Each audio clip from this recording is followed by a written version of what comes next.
நான் டீச்சரை வாழ்ந்ததுக்கு முன்னாடி ஒரு விஷயத்தை பேசிட்டு இங்கே வந்துடுறேன். ஏன் அப்படின்னா மதிலானந்த் சார் வந்து ஸ்கூலில் வந்து ஜாயின் பண்ணார். ஜாயின் பண்ணி முடித்தோடனே அப்போ சாருக்கு நிறைய விஷயம் தெரியும், கம்ப்யூட்டரில் நிறைய விஷயங்கள் தெரியும். எனக்கு இது சொல்கிறதுக்கான மேடையை எதிர்பார்த்துட்டே இருக்கு. இந்த மேடையை பொருத்தமாக இருக்குன்னு நினச்சேன். ஏன்னா சில மேடைகள் வந்து தோணும்போது சொல்லிடணும், அடுத்த மேடை எதிர்பார்த்து காத்துட்டு இருந்தானே கேட்குறேன். அப்போது எனக்கு வந்தோடனே நான் அதுக்கு முன்னாடியே ஸ்மார்ட்லாம் கொஞ்சம் வேலை எனக்கு தெரியும், சம்பள பில்லு எடுத்திருக்கேன், எல்லாமே தெரியும். அப்போது இவர் வந்தோடனே நிறைய வேலைகள் தெரியும் போல இவருக்கு தெரியுமே. அப்போ நான் என்ன மனசில் எனக்கு ஃபஸ்ட்டு வந்த விஷயம் என்ன அப்படின்னா, சரி இந்த எச்சம்கிட்ட நமக்கு நிறையா வேலைகள் கற்றுக்கலாம் அப்படின்னு நினச்சி ஃபஸ்ட்டு ரொம்ப சந்தோஷப்பட்டு நாட்கள் அப்படியே கொஞ்சம் கொஞ்சமாக நடந்துக்கிட்டே இருந்துச்சு. 3 வருஷம் ஆச்சுங்களா சாமி. அப்போது நான் என்ன நினச்சேன், நான் நினச்சது வேற. ஆனால் அதை விட ஒரு பெரிய விஷயம் எனக்கு ஹெச்எம் சாருக்கு நடந்துச்சு. என்ன அப்படின்னு கேட்டிங்கன்னா, வாழ்க்கையில் நீங்கள் செய்கிற விஷயங்கள் இப்போ உங்களை திருப்தியாக்கிக் கொள்வதற்காக ஓடிக்கிட்டு இருக்கும். இன்றைய நாள் இன்றைய மாணவர்களை திருப்தியாக்கி கொள்வதற்காக ஓடிக்கிட்டு இருக்கோம். அதையும் தாண்டி ஒரு விஷயம் ஹெச்எம் சார் வந்து எனக்கு கற்றுக் கொடுத்தார். என்னன்னா, கடவுள்கிட்ட இறைவனோடு எப்படி தியானிக்கும். உடனே அவர் புத்தகம் வேணும் அப்படின்றாருன்னு சொந்த காசு போட்டு வாங்கி எனக்கு தாசாருக்கு பார்சல் பண்ணி வீட்டு அட்ரஸுக்கு கொரியர் பண்ணி விட்டார். நிறைய விஷயங்கள் ஃபஸ்ட்டு இருந்து சொல்கிறதுக்கு இவர் யோசிச்சுட்டே இருந்திருக்காரு. ஆனால் சொல்ல வேண்டிய நேரத்தில் கரெக்டாக சொல்லிட்டு வர்றாரு.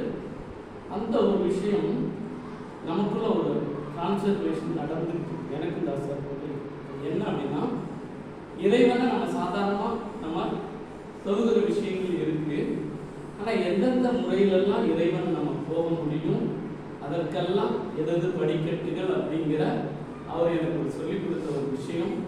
எனக்காண்டி ஒரே ஒரு விஷயத்தில் டக்குன்னு அன்றைக்குள்ள வந்தால் ஜெராக்ஸ் எடுத்தால் நிறைய காரியத்தை ஜெராக்ஸ் எடுத்துட்டு ஒரு புக்கை எனக்கு புக்கில் கையில் கொடுத்தாரு. அப்போது ஒரு மனிதன் தொழில் விஷயமாக அவன் மாறுறதை அவனாக கற்றுக்குவான் அப்படிங்கிற ஒரு விஷயம் தெரியும். ஒரு ஆன்மீக விஷயத்தை அவனுக்கு நம்ம கற்றுக் கொடுக்கும்போது அவனோட குடும்பம் மட்டுமல்ல, ஒரு பெரிய ஒரு சமூகமே மாறினான். ஏன்னு கேட்டிங்கன்னா, அவன் எதுக்காக அவன் பிறந்திருக்கான் அப்படிங்கிறத அவனுக்கு உணர்த்தான். ஒவ்வொருவரும் தான் எதுக்காக பிறந்திருக்கணும் அப்படிங்கிறத உணர்ந்துட்டாங்கன்னு வச்சுக்கோங்க, மற்றவர்களுக்காக அவருக்கு பயன்பட முடியும். அடுத்த ஒரு விஷயம், இது எனக்காக செஞ்சது நான் சொல்லிட்டு இருந்தேன். இந்த பள்ளிக்கூடத்துக்காக அவர் செய்கிற விஷயங்கள் எப்படின்னா, ஒருத்தவங்களை பற்றி அவர் லைட்டாக சில நேரம் வந்து கோபப்பட்டு பேசுவார். கோபம் மட்டும்தான் எனக்கு தெரியும். ஆனால் அதுக்கு பின்னாடி அவர் ஆழ்ந்து சிந்திச்சுட்டு ஒவ்வொருத்தருக்காக மெனக்கிட்டு செய்கிற காரியங்கள் ஏன்னா அது வேணும், அந்த அன்பு வேணும். எப்படி அப்படின்னா, நம்ம கூட 10 வருஷம் வேலை பார்த்துருக்காங்க, 20 வருஷம் வேலை பார்த்துருக்காங்க, இன்னும் நம்மளை பற்றி புரிஞ்சுக்கணும். அப்படியே அவங்க பற்றியில் நம்ம இருந்திருக்கோம். ஏன் கணவனை பற்றி மனைவியை புரிஞ்சுக்கிறதுல, மனைவியை பற்றி கணவன் கூட புரிஞ்சுக்கிற அந்த சூழல் இருக்கும்போது கூட இருக்கிறவங்கள எனக்கு பிடிச்ச டைலாக், சந்தோஷத்துலேயே பெரிய சந்தோஷம், மற்றவங்களை சந்தோஷப்படுத்தி பார்க்குற விஷயம் இருக்குன்னா அது ஹெச்எம் சொல்லிட்டு நம்ம நிறைய பார்க்குறோம்.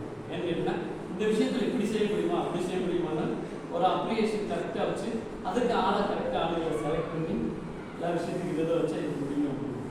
இந்த ஒரு விஷயத்துக்கு அவர் இன்னைக்கு எனக்கு பாராட்டுறது தோணிட்டு இப்போ நம்ம விஷயத்துக்கு வாழ்த்துக்கிறது சார். ஏன்னா இதை நம்ம கற்றுக்கணும், வாழ்க்கையில் எப்பயுமே கற்றுக்கணும். ஏன்னு கேட்டீங்கன்னா, நான் படிப்பிக்கிறது, நான் செய்கிறது, என்னோட சுயநலம், என்னோட அறிவு, இதில் என்ன சாப்பிடுது. இதனால நிர்மலா டீச்சருக்கோ மஞ்சுளா டீச்சருக்கோ என்ன பிரயோஜனம்? ஒரு பிரயோஜனம் இல்லை. ஆனால் மஞ்சுளா டீச்சருக்கோ நிர்மலா டீச்சருக்கோ செல்வி டீச்சருக்கோ நான் என்னால் என்ன பண்ண முடியும்னு சொன்னாக்க அது என்னோட சந்தோஷத்தை அவங்கள்ட்ட பகிர்ந்து. என்னோட அறிவோ என்னோட திறமையோ உங்களுக்கு யாருக்காவது சந்தோஷத்தை கொடுக்குமா? கொடுக்காது. ஏதோ ஒரு விஷயம் கூட ஒருத்தர் வேலை பார்த்தான், கட்டசாமி ஒருத்தர் வேலை பார்த்தான், அவன் பெரிய டேலண்ட் எடுப்பா அப்படின்னு சொல்றதுக்கான ஒரு உபயோகப்படுத்தி, அது இல்லாமல் என்னால் எந்த விஷயத்தில் சந்தோஷப்படுத்த முடியும்னு நம்ம யோசித்தா மட்டும்தான் மற்றவங்களோட நம்ம அன்பை பகிர முடியாது. நம்ம தலைமை ஆசிரியர்களுக்கு நான் நிறைய கற்றுக்கிட்டேன். ஓகே, இன்னைக்கு வந்துட்டேன் டீச்சர்.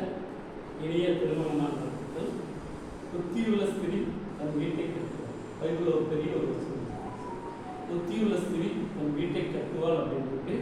இன்றைய நாள்ல இருந்து அந்த வசனத்துக்கு பாத்திரமா நீங்க நடந்துக்கணும். அவருக்கு நீங்க எப்பயுமே கனிதரக்கூடிய திராட்சை செடிக்குரிய மனைவி கனிதரக்கூடிய திராட்சை செடியை போல் இருப்பார் அப்படின்னு ரவிசேகர் சார் சொன்னார். அப்படி உள்ள புத்தியுள்ள சரியா நீங்க நினைங்க. உங்க பிள்ளைகளோட வாழ்க்கை, உங்க கணவர், உங்க மாமியார், குடும்பம் எல்லா வாழ்க்கையும் பல்லாண்டு நல்ல சந்தோஷமா வாழ டாக்டர் இருக்கிறேன். ஃபர்ஸ்ட் எங்க அப்பா இங்க வர்றதுக்கு முன்னாடி உங்களுக்கு நிறைய ஆளுங்க இங்க வச்சிருக்கோம்.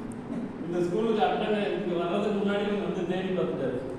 அவர் அப்படி அவங்க அப்பா ஃபர்ஸ்ட் டீச்சரோட அவங்க பழக்கம் தான். அவங்க அப்பா இந்த ஸ்கூல்ல என்கிட்ட பேசிட்டு நாகராஜ் சார் நான் ஃப்ரெண்டு தெரிஞ்சவன் இங்கே பேசினார். எந்த ஸ்கூல் நல்லா இருக்கும்போது ஒரு 3 ஸ்கூலை செலக்ட் பண்ணாங்க. அது ஒரு ஸ்கூலில் அவையில் ஓகே கரெக்டாக நல்லா சந்தோஷமாக இருக்காங்க. அதனால் பெற்றோர்களுக்கு கீழ்ப்படுத்து கணவருக்கு இப்போ குடும்பத்தில் யார் தலையாக இருக்கணும்னா கணவன் தான். சரிங்களா? கணவனுக்கு கர்த்தர் தலையாக இருக்காது. குடும்பத்தில் எப்பயுமே தலையாக இருக்கிறது கணவன் தான். கணவனுக்கு கீழ்ப்படுத்தி குத்தியுள்ள சிறியாக இருந்து உங்கள் குடும்பத்தை கட்டணும்னு சொல்லி இந்த நாளில் இந்த 13 ஆண்டு கால வாழ்க்கையில் இனி வரக்கூடிய எல்லா நாட்களும் உங்களுக்கு சந்தோஷமான நாட்களாக இருக்குன்னு சொல்லி உங்களை வாழ்த்தி இந்த விழாவிற்கு வருகை தந்தால் உங்கள் அனைவருக்கும் அத்தனை பேருக்கும் நன்றிகளை தெரிவித்துக் கொள்கிறேன்.